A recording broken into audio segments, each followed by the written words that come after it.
एक सच जो आपसे छुपाया गया। सवाल तो होगा सरकार से, सवाल हो ऐसा जो आज तक किसी ने ना पूछा। मजलूमों की आवाज आपका अपना रियल। मैं हूं आजिम खान और आप देख रहे हैं रियल न्यूज 8K। दोस्तों, देश इस समय कोरोना वायरस से जूझ रहा है, इसमें कोई दो राय नहीं है और ये किसी को भी नहीं बख्श रहा है। चाहे छोटा हो, बड़ा हो, अमीर हो, गरीब हो, पैसे वाला हो, बगैर पैसे वाला हो, सेलिब्रिटी हो, राजनेता हो, कोई भी हो, ये किसी को भी नहीं बख्श रहा है। ये आप लोग जानते हैं, ये देश देख रहा है। वो अमिताभ बच्चन हो या शिवराज सिंह चौहान हो या कि फिर भारत के गृह मंत्री अमित शाह जी हो। दोस्तों, बड़ी खबर यह है कि भारत के गृह मंत्री अमित शाह जी कोरोना पॉजिटिव हो गए हैं और खुद अमित शाह ने ट्वीट करके ये जानकारी दी है। उन्होंने कहा है कि मुझे कोरोना के लक्षण दिखाई दे रहे थे, उसके बाद मैंने अपनी जांच कराई और फिर मेरी रिपोर्ट पॉजिटिव आई। दोस्तों, अमित शाह ने ट्वीट में लिखा है कि कोरोना के शुरुआती लक्षण दिखने पर मैंने टेस्ट कराया और रिपोर्ट पॉजिटिव आई। मेरी तबीयत ठीक है, परंतु डॉक्टर्स की सलाह पर अस्पताल में भर्ती हो रहा हूं। मेरा अनुरोध है कि आप में से जो भी लोग मुझसे कुछ दिनों से संपर्क में आए हैं, कृपया स्वयं को आइसोलेट कर अपनी जांच करवाएं। अमित शाह ने खुद ये जानकारी दी है कि मुझमें कोरोना के लक्षण दिखने से मैंने चेक करवाया, रिपोर्ट पॉजिटिव आने पर अस्पताल में एडमिट हो रहा हूं।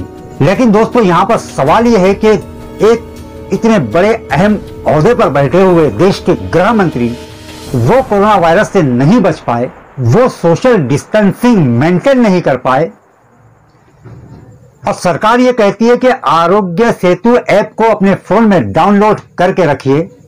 वहीं प्रधानमंत्री ये कहते हैं कि आप 2 गज की दूरी बनाए रखिए, सोशल डिस्टेंसिंग मेंटेन कीजिए। तो दोस्तों, इसमें से ऐसा कौन सा प्रोटोकॉल था जिसका अमित शाह जी ने पालन नहीं किया और जिसके कारण वो कोरोना के लपेट में आ गए। यहां सवाल ये भी पैदा होता है कि जब इतने बड़े व्यक्ति अपनी सुरक्षा नहीं कर पाए तो फिर एक गरीब से क्या उम्मीद की जाए कि वो कोरोना पॉजिटिव नहीं होगा और वो सोशल डिस्टेंसिंग को मेंटेन करेगा। दोस्तों, यहां पर ये सवाल ये भी पैदा होता है कि आने वाली 5 अगस्त को राम मंदिर का शिलान्यास होने जा रहा है। उस पर यह खबरें आ रही थी कि पीएम मोदी के साथ साथ गृह मंत्री अमित शाह भी शिलान्यास करने के लिए जाने वाले हैं, पर अब तो अमित शाह जी नहीं जा पाएंगे क्योंकि वो कोरोना पॉजिटिव हो चुके हैं। क्या प्रधानमंत्री मोदी जी अब भी इन हालात में 5 अगस्त को अयोध्या जाएंगे? क्योंकि इससे पहले अयोध्या में 16 पुलिसकर्मी और मुख्य पुजारी प्रदीप दास वो भी कोरोना पॉजिटिव पाए गए थे। अब ऐसे में सवाल ये पूछा जा रहा है लोगों के द्वारा कि प्रधानमंत्री मोदी जी को ऐसी कौन सी जल्दी या के गड़बड़ है जो वो इस वैश्विक महामारी के दौर में अयोध्या जा रहे हैं शिलान्यास करने के लिए। लोग ये भी पूछ रहे हैं ऐसे में कि पीएम वर्चुअली इंटरनेट के जरिए भूमि पूजन क्यों नहीं कर रहे हैं और क्यों वहां पर आने वाले लोगों के साथ साथ उत्तर प्रदेश की जनता को कोरोना के मुंह में ढकेला जा रहा है। क्योंकि मोदी जी खुद ये कहते हैं कि 2 गज की दूरी का पालन कीजिए। तो ऐसे में जब वहां लोग आएंगे और जब पीएम मोदी के नाम से मजमा इकट्ठा होगा तो क्या 2 गज की दूरी मेंटेन हो पाएगी?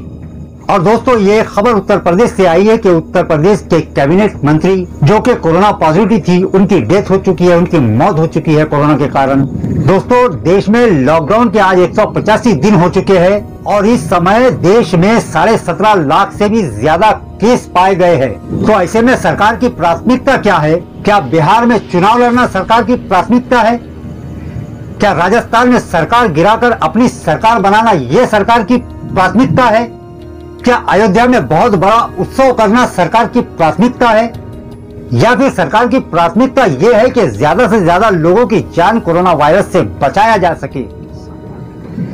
क्योंकि अब ऐसे में जबकि 55 से 60 हजार रोजाना के केस कोरोना के सामने आने लगे हैं, जबकि ऐसे में टेस्टिंग की रफ्तार भी बहुत कम हो चुकी है, उसके बावजूद भी इतने केसेस सामने आ रहे हैं और जिसमें बीजेपी के कई बड़े नेता भी पॉजिटिव पाए गए हैं। और गृह मंत्री अमित शाह भी कोरोना पॉजिटिव हो चुके हैं। तो ऐसे में ये सवाल पूछा जाएगा, क्या वाकई सरकार कोरोना वायरस को लेकर गंभीर है या नहीं। और वहीं केंद्रीय मंत्री अर्जुन मेघवाल ने कुछ दिनों पहले भाभी पापड़ लॉन्च किया था। उनका कहना था कि इससे इम्यूनिटी बूस्ट होगी, कोरोना नहीं होगा। तो फिर ये पूछा जाएगा कि अर्जुन मेघवाल जी ने ये पापड़ गृह मंत्री अमित शाह जी को नहीं दिए थे क्या। और फिर प्रज्ञा सिंह ठाकुर ने भी ये कहा था कि रोजाना शाम को हनुमान चालीसे का पाठ अगर 5 बार किया जाए तो उसको कोरोना नहीं होगा। तो क्या बीजेपी के नेता हनुमान चालीसे का पाठ नहीं करते थे क्या, ये सवाल भी पूछा जाएगा। एक साध्वी जी ने यह भी कहा था कुछ दिन पहले कि रोटी पर अगर गोबर मक्खन की तरह लगाकर खाया जाए तो कोरोना वायरस नहीं होता है। अब लोग ये भी सवाल करने लगे हैं कि अगर बीजेपी वालों को वो साध्वी जी ने ये मक्खन लगाकर रोटी नहीं खिलाई क्या, फिर ये लोग कैसे कोरोना पॉजिटिव हो गए, ये सवाल भी आज लोग कर रहे हैं। लोग सोशल मीडिया पर यह भी पूछ रहे हैं कि क्या अमित शाह ने ताली और थाली नहीं बजाई थी क्या। यकीनन उन्होंने थाली भी बजाई थी और थाली भी बजाई थी। दोस्तों, कोरोना वायरस को लेकर जो सरकार ने पहले गंभीरता नहीं दिखाई, उससे सरकार को अब खुद उसका खामियाजा भुगतना पड़ रहा है। दोस्तों, वीडियो को लाइक कीजिए और वीडियो को ज्यादा से ज्यादा शेयर कीजिए। और अगर आपने अब तक हमारे news channel real news AK को सब्सक्राइब नहीं किया है तो उसे प्लीज सब्सक्राइब कर लीजिए, क्योंकि हम ऐसी ही खबरें निकालकर आप तक लेके आते हैं। आपका और हमारा कॉम्बिनेशन बना रहे, हम आपके लिए आपकी सेवा में खबरें निकाल के लाते हैं। इस वीडियो को लाइक कीजिए, इस खबरों को ज्यादा से ज्यादा शेयर कीजिए। फेसबुक पर और व्हाट्सएप पर आप शेयर कीजिए, अपने दोस्तों से कहिए कि हमारे चैनल को सब्सक्राइब करें। आप भी सब्सक्राइब कीजिए। तो मिलते हैं अगली वीडियो में, तब तक के लिए आदाब, नमस्कार, गुड बाय।